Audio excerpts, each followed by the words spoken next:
I want to welcome everybody to Careers in Finance. And this show is brought to you by Valuation Masterclass Bootcamp. You can get $100 extra off with these coupon codes, either live or if you're a student live.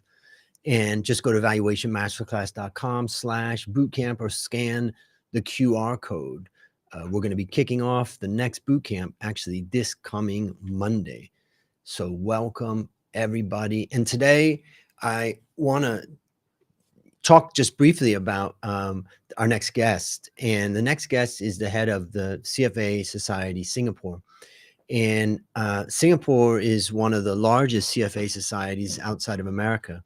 And right now, he just told me about 4,300 members.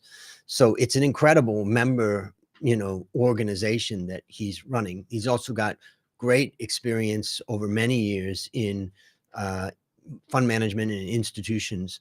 And so I'm really excited to learn more. So without further ado, I'm going to bring in CT Chan. Let's go. Welcome. There you are. And I've got you in a big screen right now so everybody can see that amazing swimming pool you have behind you. Which we know is, okay, maybe not exactly like that. I wish I were out by the swimming pool. But for those of you who are familiar with Singapore, that's very unlikely, right? So, if you can see it outside of your window, that's already pretty amazing. So I think we'll enjoy your virtual backdrop. But maybe we can start off. One of the reasons why I'm excited to get you on is because I was president of CFA Society Thailand for 2 terms. And I was a volunteer, and I was also involved in the initial setup of the society when we first kicked off about 20 years ago. And so Singapore has always been, amazing at the number of members and all the activities that you guys have done.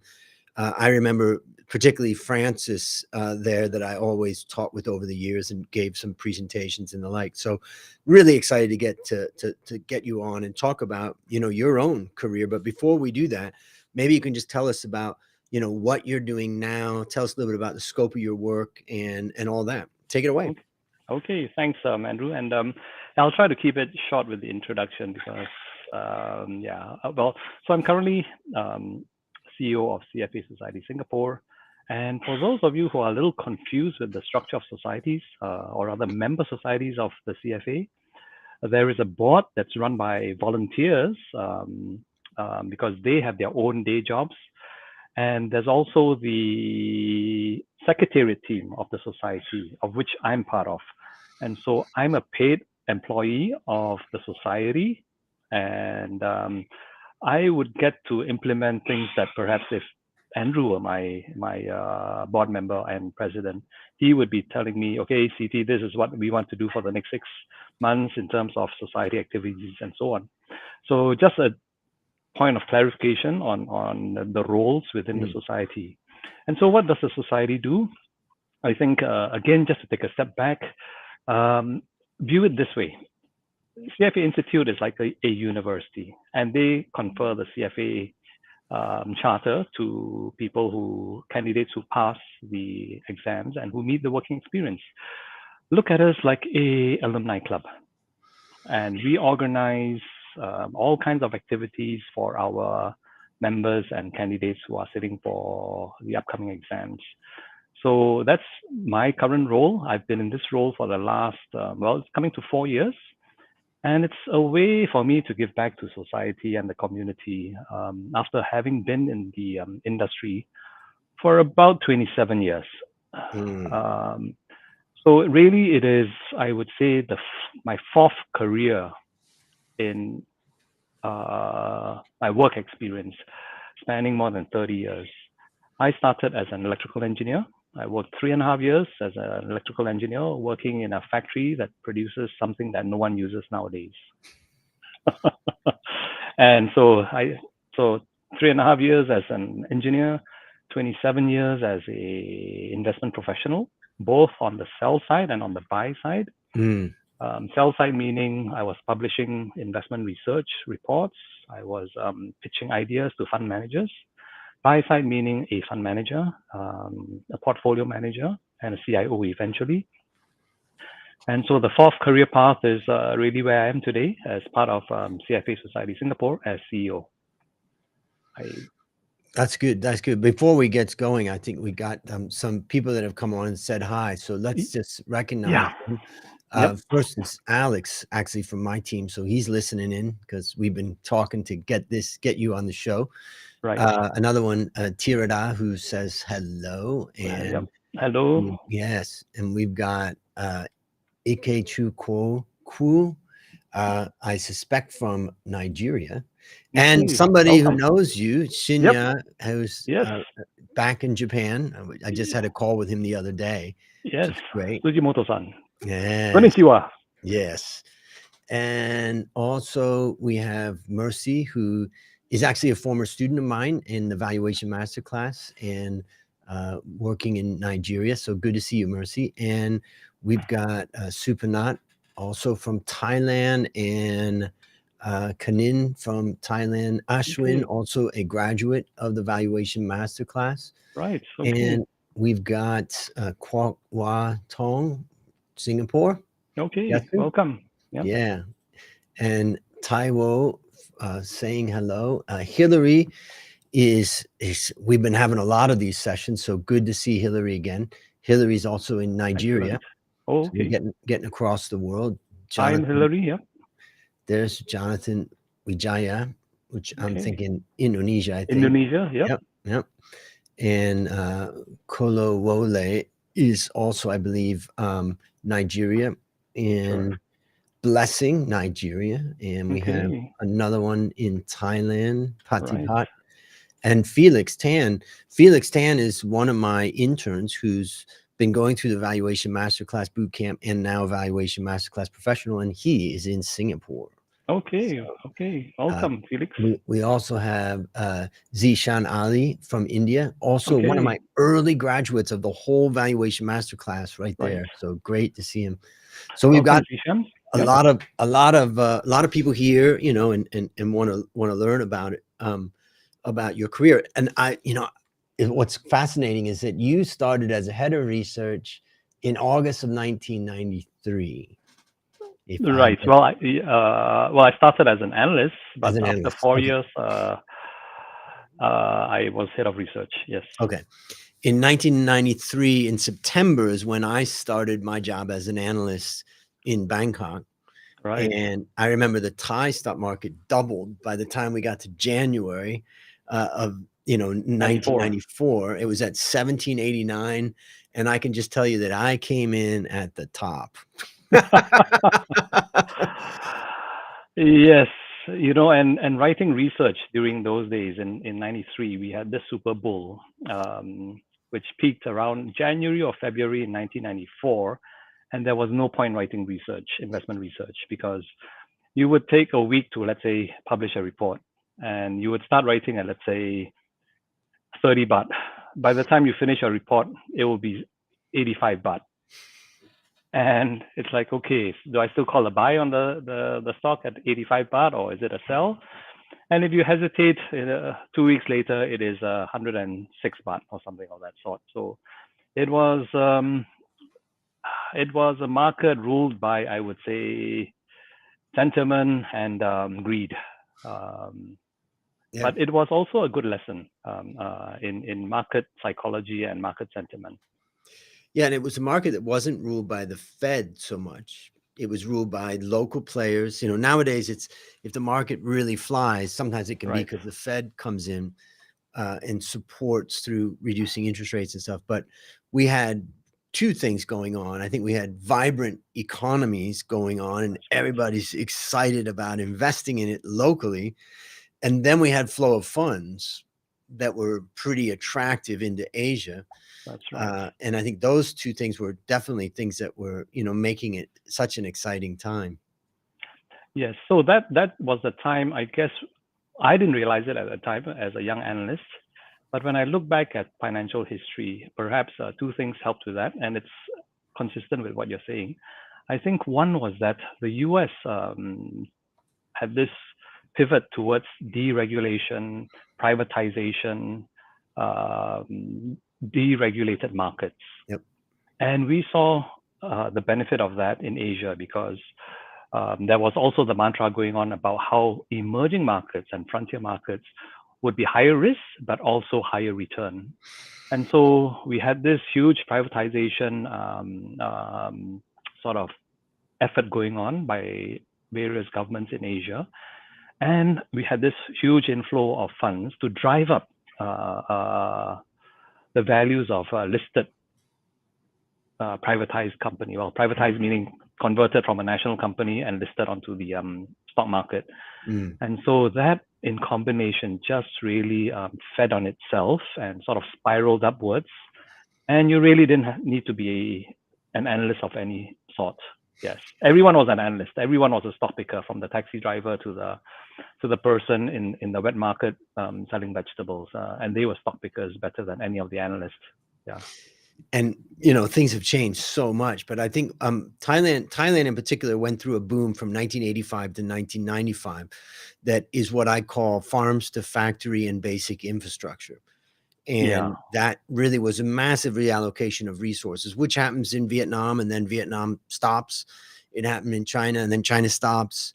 And it's like that period, that phase that an emerging market goes through, where eventually the marginal investment just doesn't give the return by the time we got to 1995. The second thing that was happening was that interest rates in the US were very low, and they were relatively high. I mean, in Thailand, we got a 5% savings rate. And if you locked your money up for a year, you may get a 7% rate from the bank. And then what happened in Thailand was that the finance ministry liberalized the financial sector in a small way. They allowed foreign banks to set up what was called BIBFs, Bangkok International Banking Facilities, which allowed them, but they only let them lend in dollars. And they didn't let them have deposit networks because they were afraid they were going to compete with the Thai banks. Then the Thai banks said, hey, that's not fair. You need to let us lend in dollars. Yep. And next thing you know, I was a bank analyst at the time. We went in 92, the liberalization started happening, and 5% of total loans in the Thai banking system were foreign, were US dollar. And by the time we got to 95, 96, it was about 25% because money was cheap from the US and from the world brought into Thailand. And of course, that put pressure on the currency, and eventually it all fell in 97. But let's progress for a moment from your career from the sell side, moving into the buy side. And maybe you can talk about the differences there, because I know some of the people on the call or on this are interested in, like, what's the difference between buy side and sell side, and which one's more suitable to me. Right. So the sell side requires different skill sets from the buy side. If you start off in the sell side, really you are, the first defining feature, I think, is that there are these windows, these deadlines that you have to meet in terms of publishing your report.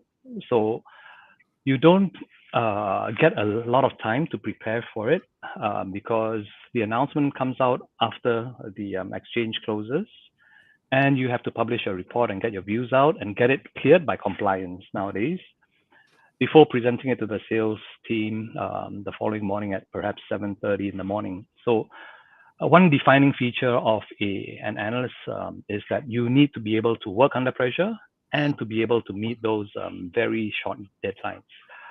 And of course, being an analyst also means that you have to be a one-stop shop, I would say.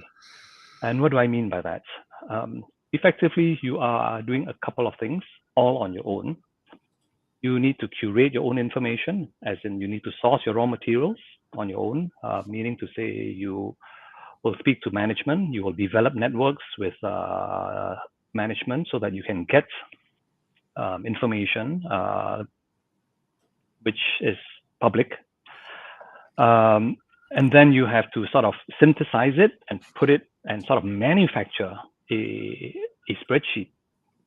And so you need to be able to do that as well. So you source your inputs into the spreadsheet, you build a spreadsheet, meaning to say whatever you get from management and from your own sources, third-party sources, talking to competitors. You build in your assumptions into a spreadsheet about sales growth, margins, or cost pressures, labor costs, and tax rates, and so on and so forth. And then after that, you write a report expressing your views on the company and tying it back and sort of connecting it to the spreadsheet that you have built. After you've done that report, you've got to go to someone like Andrew when he was head of research, and you've got to argue your case and convince your head of research of your sell or buy case. And that actually requires you to be more marketing oriented. You've got to put on your hat and think about what your head of research will say, as well as what your clients will say, and what potential pushbacks. So what is your so-called unique selling point, in a sense that how are you different from the rest of the market? Why are you calling a buy on this stock when, let's say, or rather a sell on the stock when everyone is calling a buy? Or if you're calling a buy like everyone else, well, why is your buy different? Why is your target price higher or lower? And how is it different from consensus? And then, of course, Andrew would know this process very well. You then go on a roadshow and see clients, and you try to convince the clients of your call and to convince them to buy, so that the trades flow to your firms and you get a little bonus at the end of the year for that good call. So that one-stop shop. Recap. Yeah. So that's a good recap. Yeah. So really, yeah. Sorry. Just to summarize. So that's why I call it a one-stop shop. And you really need to be putting on different personality masks at different points in time. You need to be an extrovert in certain points of time when you're marketing. You need to be an introvert and comfortable with just sitting down alone and running a spreadsheet on your own. So it's really a very interesting role, but it also requires you to play different roles at different times. Yep. I was thinking, as a fund manager, you're testing your idea with the market. Yeah. Right. You're investing a little bit, seeing how it goes. Right. Think about, do I build a position in this? You see how the market reacts. But when you're an analyst on the sell side, you're testing your idea with fund managers. Yeah. And from my perspective, that was one of the parts I feared the most when I started, because I didn't feel very confident, in myself. But I enjoyed the most when I ended. And I did 20 years as a head of research, as an analyst and a head of research over time. Right. And I kind of look back when you describe it and you think about the time pressures that we're under and all that, and it's kind of remarkable, but it's a machine. It's just like a newspaper. Every morning you've got to have a story. Right. And I ended my career at CLSA, and that was definitely one of the best machines out there at producing, a story every day. That's right. Now the difference, so going back to your original question, Andrew, which is the difference between the sell side and the buy side. So on the buy side, the pressures are very different. It's a pressure where you live with your calls longer term. And it's not like an analyst where you can suddenly say, okay, today is a buy, but 3 months later, oh, my investment thesis is wrong. I made wrong assumptions. Today, the stock is a sell. It doesn't happen so easily when you're a fund manager, because imagine this, you're bullish. It's let's say tail end of 2021, and the stock or third quarter of 2021, and the stock market has been roaring for the last 10 years. And you're sitting there and you're saying that, my God, this is going to continue for the next 1.5 to 2 years. And you tell your clients that I'm bullish, I'm maximum bullish on, let's say, whatever sectors, right? Some cyclical sectors. Oh, I'm bullish on construction, I'm bullish on cement, and I'm bullish on steel. And then what happens? The US raises interest rates, inflation kicks in, markets take a turn down, and you fast forward to 2022, middle of the year or third quarter, and you face your clients again. And what can you say? Because you are bullish right at the peak of the market. You've got the call totally wrong. You've made picks which, instead of returning 15% over 6 months, is now down 25%. Do you still say you're bullish? Or do you admit that you've made a mistake? Do you buy on the dip? Or do you think this is a so-called longer term downtrend? So being a fund manager has very different pressures. You actually have to live with the calls that you make, and you cannot avoid making bad calls. As a fund manager, you will always make bad calls. And it's a very humbling experience. It's an experience where you have a different set of skills from an analyst. With an analyst, you're going for precision. You are modeling your DCF. You are getting a cost of equity that is 8.78% or so. But when you're a fund manager, you don't need to be precisely wrong. You want to be roughly right. You're dealing with uncertainty. You're working with imperfect information. You are handling psychology and sentiment that is sort of swirling around in the markets. It's a very different mindset, and you need a different frame of mind to deal with that. So as opposed to precision and certainty of being right in terms of your valuation, when you're a fund manager, you need to deal with uncertainty and making judgment calls and incremental risk taking, as what Andrew alluded to, is probably one way to also look at it. So it's a very different skill set that you have to transition to from being an analyst to being a fund manager. So a number of times we find that when someone gets too caught up in being right all the time as an analyst and always doing the correct or having a good model and having a precise, I have valued, I don't know, is Kasikorn Bank still listed? I hope it is, right? So, I used to cover Thailand, but I haven't covered it in the last 5 years. Kasikorn still listed. Kasikorn Bay, Tho Chan, and so on and so forth, right? So, as an analyst, you sort of get to, let's say, 25 baht, or 25.50, baht. But really, as a fund manager, you want to be calling those turning points in the markets. And then you also have to understand the markets that you're working in. So what do I mean by that? For any of you who are in the markets currently, and if you, let's say, look at the US stock market, for example, take a look at the last 20 years, from, let's say, 2000 at the Y2K turn to, let's say, 2021 or 2020. You can actually split that 20 years into two different decades. One is the lost decade of the 2000s. That means 2000 to 2010. Effectively, the market didn't go anywhere. Yeah. Of course, it was punctuated by the 2008 global financial crisis, right? But effectively, you got 0% returns in that lost decade. Now, then you look at the second part of the decade, from 2011 to 2020. That was a 10-year, actually it was probably, depending where you take the cycle from, it's a 10, 12-year up cycle, and you got easily 12, 13% per annum.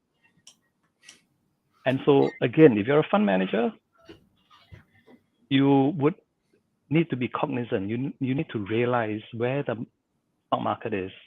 Is it a trendless, range-bound market, or is it on an uptrend? And Sujimoto-san is in Yes. the room, right? Yep. And we know what the Japanese market did from 1989 all the way down to, let's say, the late 90s, right? 10-year, 15-year, even to the mid 2000s. So we saw the Nikkei go on a secular or long-term downtrend for more than, I think, close to 20 years. Yeah. So as a fund manager, it's very different. You've got to be aware of all these different circumstances and how markets are operating, and which markets you are investing in. It actually raises a point about a sell-side analyst. One of the values to a fund manager is that they are focused on the valuation of that company and less so about the flow of funds, although that's, a valuable thing. But Right. the fund manager is an expert on what's happening with flow of funds and kind of global markets and that type of thing. And the analyst is, part of your job is to provide detailed information. I think that's what I liked about the job of an analyst in the beginning, was just that I could be the man. Yeah, on a particular sector, on a particular stock that people would go to, that they wanted to get an update. I'm going to call Stotz and, see what he says about, this particular company or that type of thing. And I really like that. I think the other thing that I always say, the difference between a buy side and sell side is on the sell side, you got to be a showman or a showwoman. Because, you got to bring your idea. And a lot of people trying to bring their ideas out to the fund manager. But for a fund manager, it's more of an internal discussion. So even if you're an analyst and you'd like to be an analyst, but you don't want to be a showman or showwoman, then be an analyst in a fund, right? Yeah, that's right. So, and then you're pitching your story to the fund manager. You're not trying to pitch against, 50 other people out there. That's right. I fully agree with that. And that's the other thing about being a fund manager is that because you don't have too much time on your hands. So if I wanted to get good information on a particular company, and I knew that Dr. Andrew Stotz was the man to call, he would always be the person I would call on, let's say you did banks, right? So Capricorn, I would call him on Capricorn and say, Andrew, what do you think? Our NIM's going to expand, and how much is it going to expand by? What about provisions? Are there going to be new provisions coming in because the cycle has turned down? How large are the provisions going to be? Is a capital raising going to be required? And so I would just call one top analyst, and like what Andrew was saying, when you are in a pool of banking analysts, you want to be able to shine. You want to be able to be a showman. You want to be able to put out your so-called investment thesis, or in this case, a unique selling point or an angle with which you think the market has not recognized and that you have sort of factored it into your analysis. Yeah. Yep. So I'd be curious to talk about Singapore briefly because we get some people come to Thailand, like Westerners or other people living around Asia that say, I want to come work in finance in Thailand. But I say, in Thailand, there's not many non-Thais working in the buy side, fund management. And I would say on the sell side, there's less need for a foreigner because the Thai market has developed a lot. Thai analysts are much more, qualified than, let's say, when I started. And so I always tell them, go to Singapore, like that is somewhat, it's a financial center. Thailand's not a financial center in that way. And, there's you can get a job on the buy side and the sell side. So one of the questions I have is just kind of like, what's happening in the Singapore financial market for people that are thinking about it. And the second thing I was thinking about is I hear a lot of people talk about how there's not enough analysts, or maybe there's no longer a need for analysts. Maybe you can just give us an update on like what you see in the Singapore market. Right. Job market. Okay. Job market. Okay. Or industry. Okay. I think juniorization is happening in the Singapore market. So what do I mean by juniorization, right? In the analyst market, for example, senior people, experienced people are getting replaced by juniors, by less experienced analysts. And part of it is because of cost pressures. So brokers who used to get 1% on every trade get 10 basis points currently. That's a 90% drop in revenues, right, for the same volume of trades.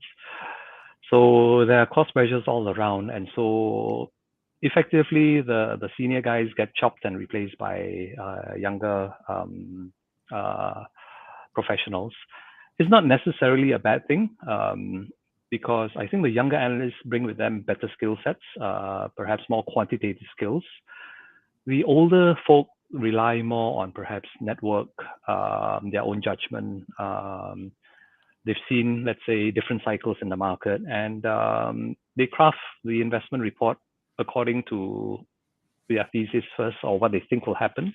And sometimes they work it the other way around, which is that they already have a particular view of the stock or the sector, and they craft the numbers according to the message that they want to deliver to the fund managers. So you probably get a more objective, quantitative approach by younger professionals. So it's not necessarily a bad thing in terms of juniorization. So that's one point I'll make. The other is that unfortunately, I think the good days of the sell side is it's seen its best days, I would say, in terms of remuneration and so on. So brokers are cutting down on, let's say, regional conferences, for example.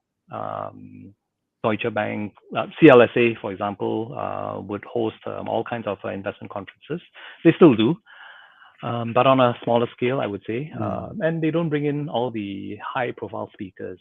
So, for example, Deutsche would bring in Tony Blair, right, ex-PM of UK.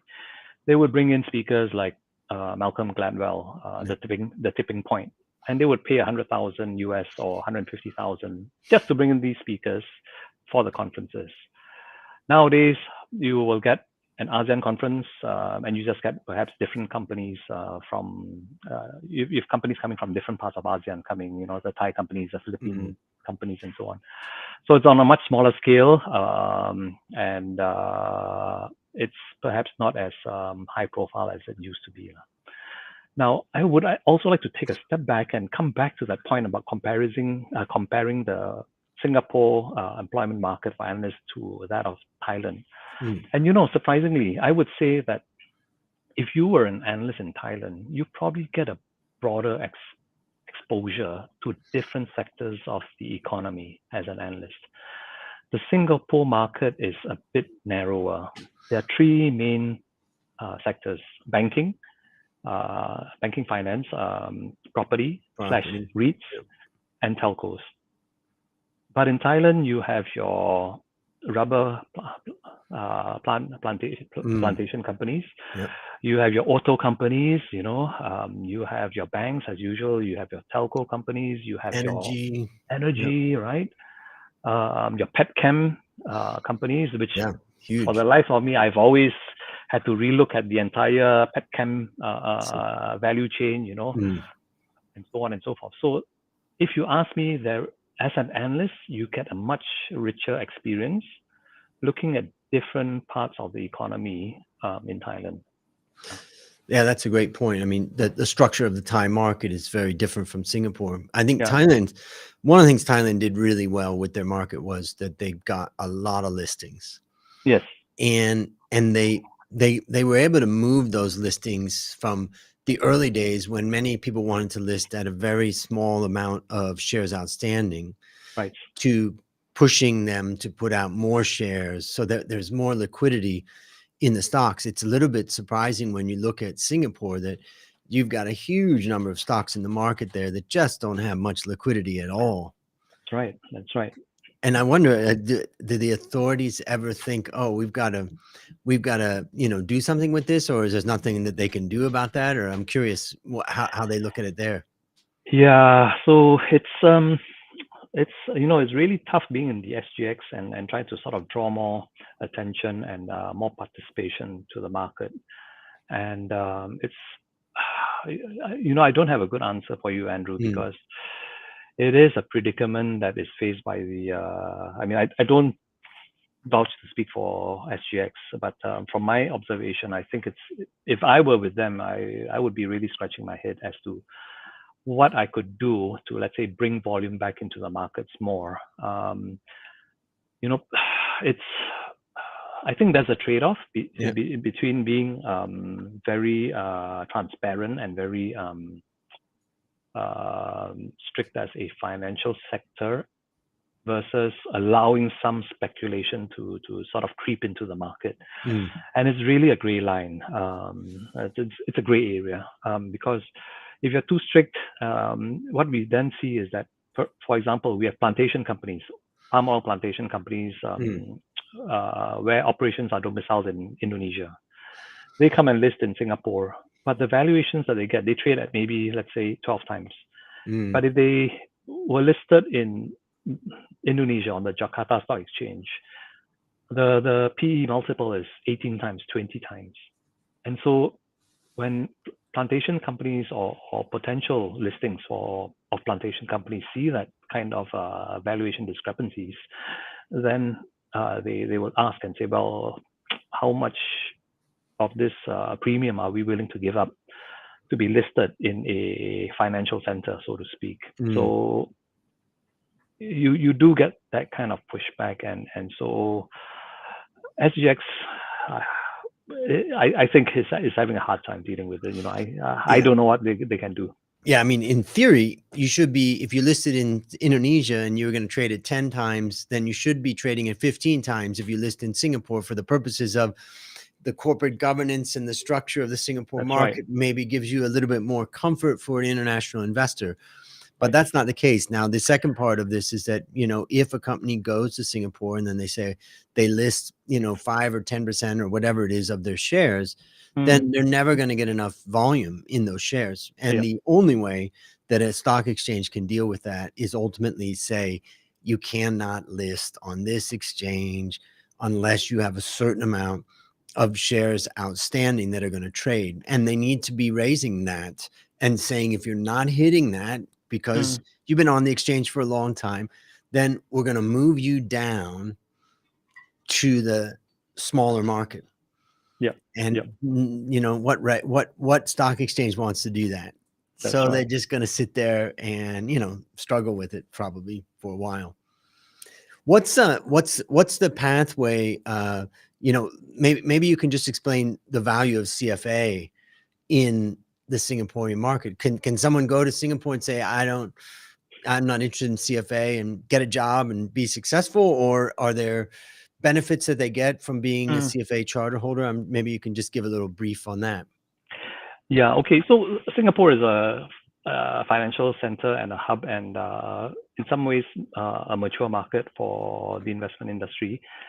And if you don't have a CFA charter, you are immediately at a disadvantage, I would say. So it is the minimum sort of entry ticket to play the game. And so it's a situation where you will be expected to carry the CFA charter if you wanted a job in the investment line, especially if you are going to be an analyst or a fund manager. If you are, let's say, a trader or a salesperson, then it matters less. And I guess if you want to go into private equity and alternatives like hedge funds, it also may matter less. So the charter is definitely relevant to the investment industry. Today we are the 7th largest society globally. There are over 160 of these societies, member societies of CFA Institute. And when you say that, you're talking about societies that are in the U.S., like Chicago and New York, and some of the other big ones, right? Okay. That's right. Yeah, correct. So I think the largest is Toronto. And I think a close second is New York in terms of membership numbers. So they are in the region of maybe 12 to 15,000 members. Singapore has 4,300 members. We are second to Hong Kong and Hong Kong has 6,005 members. And so in between you have CFA UK, you have Chicago, you have a few of the other US societies and the European societies. So, but in Asia, definitely, or rather in Singapore, definitely the CFA charter matters a lot. And we've been seeing a growing membership number of 2-3% a year. That's great, because I know in other markets there hasn't been as much growth. I know in Thailand it's been a bit tough. We did get a question from Felix, who is in Singapore. Let's see what he says. I wanted to ask, in terms of opportunities to grow myself, how is Singapore compared to other countries? Also, I'm thinking more in terms of value investing and involvement in business strategy. Which PE or funds would be great for a start? For a start. Great. A lot to that question. Yep. Okay. So many parts to that question. So if you were looking at opportunities to grow as an analyst, and sorry, you got to excuse my bifocals when I sort of look up like that. Yep. Yeah. So if you ask me, if you do have the opportunity to work in other countries, I would encourage you to do so. Again, because you get exposure to a much wider range of economic sectors to cover. So, for example, in Thailand, when you cover the finance sector, it's not just the banks; it's the finance companies as well, Right. right? There are 3 or 4 finance companies that just do. I can't remember their names, but I used to go and visit them. Yeah. Like Eon and Titicon is another one that finances, I think, motorcycles and things That's like right. That's right. What was the second one that you mentioned after Aeon? that. Titicon. Titicon. That's right. Yeah. Titicon. Yep, that's right. And then it depends whether they finance used motorcycles or brand new motorcycles and so Yep. on and so forth, right? So I've seen Titicon a few times. And so if you do have that opportunity to work in a developing country, don't take it as a negative. Again, because it's in these developing countries that you see the wild, wild west. A You lot see, happening. yeah. So you see a lot of different things that affect the share price, and you get a DCF of whatever 43 peso, and the stock is trading at 86 peso. You know, how do you reconcile that, right? And it hones your the view of a real life view of dealing with stock market and how you reconcile, let's say, the real life stock price versus an academic valuation, and how do you reconcile that. So if you do get, so Felix, if you do get a chance to go and work overseas, be it Hong Kong, it could be Indonesia, it could be Malaysia or Thailand, or Sri Lanka, for example, I would encourage you to take it. And you'll find that the structure of a number of ASEAN countries are somewhat similar, because you have maybe about 10, 20 tycoon families controlling 80% of the market cap. That's actually quite, I mean, it happens in a number of ASEAN countries or Asian countries. So that's the first one. So yes, if you wanted to really grow your skill set, so let me take off my glasses. Also, if I'm thinking about tips, okay. So value investing and involvement in business strategy. Yeah, good questions. And nowadays the availability of knowledge is so prevalent, as in it's so easy to get knowledge. You can do a Udemy course or Coursera and get knowledge in certain areas. And I would encourage you to do that and to build your knowledge. Now, the next step actually is, how do you convert that knowledge into skill sets, right? And so a very simple example. Andrew, you and I are conversing in English, right? And most of the audience here is conversant in English. But does that mean you can write a coherent strategy piece in one page? That's a skill. Yeah. Right? So you have knowledge, you have working knowledge of the language, but can you produce a concise, coherent, cogent piece that translates into action? And so in terms of value investing and business strategy, if you're thinking of that, which PE funds would be great for a start?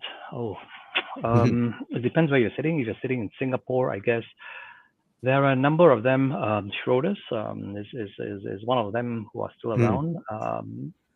You probably get some of the older, more traditional funds. I guess, well, if you go for the GICs, the Temasiks, there's a lot of different strategies available for you in a big shop.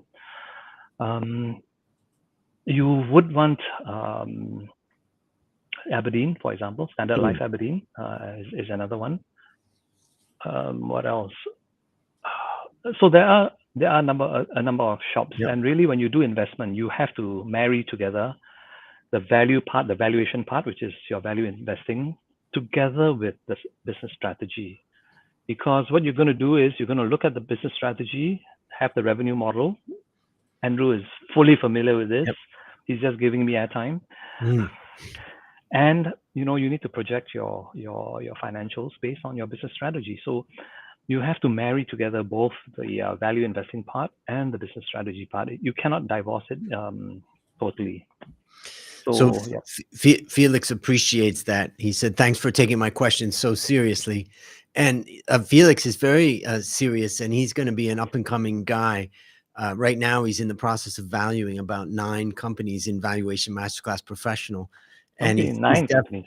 Yeah, he's definitely interested in like strategy and capital allocation.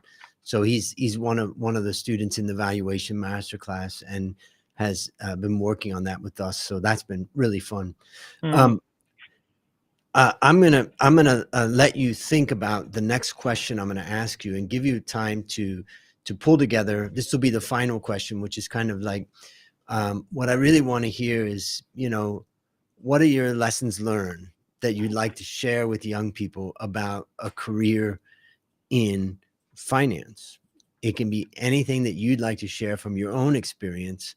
And what I'm going to do is give you a couple minutes here to think about it, because I'm going to just remind everybody about our sponsor, which is uh, the Valuation Masterclass Bootcamp. And you can use these coupon codes live and student live for the careers in finance. And that will get you a discount into the valuationmasterclass.com/bootcamp.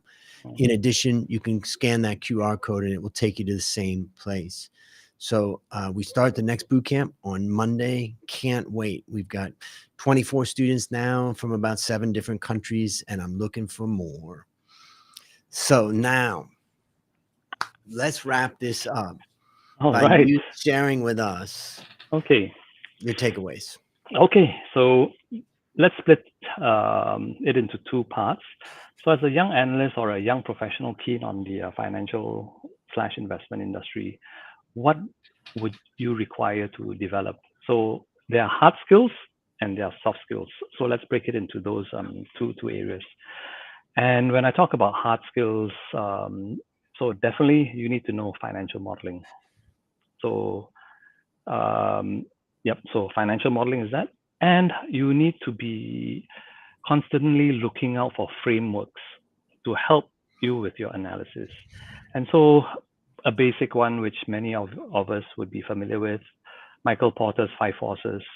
That's been around for 44 years. I mean, Michael Porter wrote that original article in 1979. It's still being used today, but that's an example of a framework that you need to have. The new frameworks are more holistic and integrated in its approach. Um, I think strategy maps done by Kaplan and Norton. Some people refer to them as balanced scorecards. Essentially, you need to have that because that actually brings in the competitive landscape, or rather the external landscape, and it matches it and reconciles it with the resource based view of the firm. So you need to be able to understand what resources are available at the company level and how it's positioned within the competitive landscape. Kaplan and Norton does that quite well, but you need to sort of have all these frameworks. And so, as a young analyst or a young professional, you want to be on the lookout for these frameworks to put into your toolkit, to put into your toolbox. And so these are tools that help you think faster, analyze quicker, and sort of make you sound coherent and cogent when you argue your point. So those are on the hard skills part. Okay, so on the soft skill side, you want to focus on 3 or 4 things, and this comes from actually in the last few years because we run sessions on careers and on mentorship and it comes from listening to other mentors on their career journeys, and they tell us about what their companies look at when they hire outside of, let's say, the technical skill set. So, assuming that you already have all the technical skills, they've tested you, you've done your financial models, you've submitted it to the hiring manager, you've submitted a written piece of your work in one page. It then comes to the soft skill side. Therefore, roughly, it distills down into 3 or 4 areas where potential employers will look at. One is learning ability slash, I would call, natural curiosity. Right. So you need to be constantly looking to learn, to develop new skills, to develop new frameworks, to develop new perspectives. So it's really down to learning ability slash natural curiosity. How do you develop that?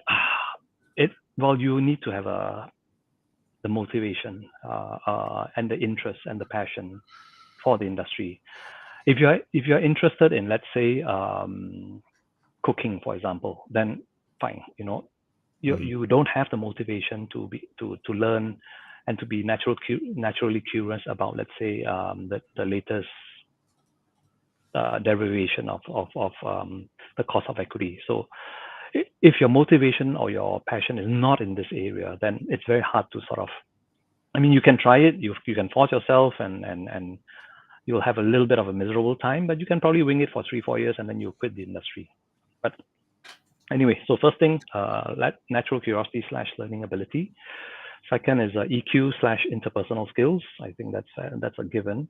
It's this part, the EQ part, whereby you want to be able to work with people, and so sometimes as analysts, we tend to be very individual in our work because, again, I said we are a one-stop shop for all these curating of information, synthesizing it, producing the report. So you can be quite a lone ranger. But if you really want to progress, like what Andrew says, you've got to be a showman. You've got to go out there. You've got to put up your dog and pony show, wave your pom-poms and so on and so forth, right? So you need your EQ skills and your interpersonal skills there as well.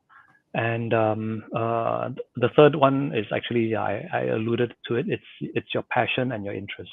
You need to develop passion and interest, because if you don't have the passion and interest in the role, then it feels like a real chore. It's a real burden to be spending 9 hours, 10 hours, 12 hours in the job. So if you don't have the interest, you don't have the passion, and it's not coming through to your superiors, people will get promoted above you, and so on and so forth. So these three things are essentially what I would say are required on the soft skill side.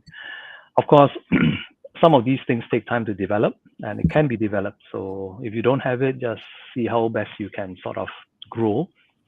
And really, at the end of all this, underpinning all of this is what Carol Dweck refers to as the growth mindset, right? So you don't want to be fixated and sort of stagnant in a certain frame of mind. Right.